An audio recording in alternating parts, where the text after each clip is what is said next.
Washington, after a business meeting before the Miss Universe Pageant in 2013, a Russian participant offered to send 5 women to Donald Trump's hotel room in Moscow, his longtime bodyguard told Congress this week, according to 3 sources who were present for the interview. 2 of the sources said the bodyguard, Keith Schiller, viewed the offer as a joke, and immediately responded, "We don't do that type of stuff." The 2 sources said Schiller's comments came in the context of him adamantly disputing the allegations made in the Trump dossier, written by a former British intelligence operative, which describes Trump having an encounter with prostitutes at the hotel during the pageant. Schiller described his reaction to that story as being, "Oh my God, that's bull," 2 sources said. The conversation with the Russian about the 5 women took place after a morning meeting about the pageant in Moscow broke up, 2 sources said. That night, 2 sources said, Schiller said he discussed the conversation with Trump as Trump was walking back to his hotel room, and Schiller said the 2 men laughed about it as Trump went to bed alone. Schiller testified that he stood outside Trump's hotel room for a time and then went to bed. One source noted that Schiller testified he eventually left Trump's hotel room door and could not say for sure what happened during the remainder of the night. Director of Oval Office Operations Keith Schiller attends a signing ceremony at the White House on June 23. Mendel non-FBGT images. 2 other sources said Schiller testified he was confident nothing happened.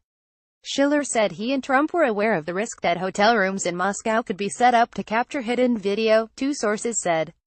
Schiller was grilled about the Moscow trip as part of 4 hours of testimony before the House Intelligence Committee. The questioning around the Moscow trip took a significant amount of time, the sources said. Schiller was also asked about the June 2016 meeting at Trump Tower between Donald Trump Jr. and Russians, 2 of the sources said. He testified that he did not recall much about that day. In a statement, Schiller's lawyer said the versions of Mr. Schiller's testimony being leaked to the press are blatantly false and misleading. "We are appalled by the leaks that are coming from partisan insiders from the House Intelligence Committee," said Stuart Sears. "It is outrageous that the very committee that is conducting an investigation into leaks, purportedly in the public interest, is itself leaking information and defaming cooperative witnesses like Mr. Schiller. The chairman and ranking member should investigate and hold accountable whoever is responsible for leaking false and misleading versions of Mr. Schiller's testimony. This conduct is indefensible and calls into question the credibility and motives of the committee's investigation." A White House lawyer familiar with the matters said that the White House and fair-minded people are pleased that Mr. Schiller was able to debunk yet another of the false claims in the fantasy dossier funded by the DNC and the Clinton campaign and prepared during a time its foreign author worked closely with paid Russian operatives. A Navy veteran, Schiller worked part-time as a bodyguard for Trump while still an NYPD officer.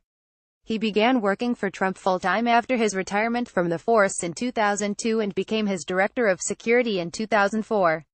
He served as director of Oval Office Operations in the Trump White House from January until September.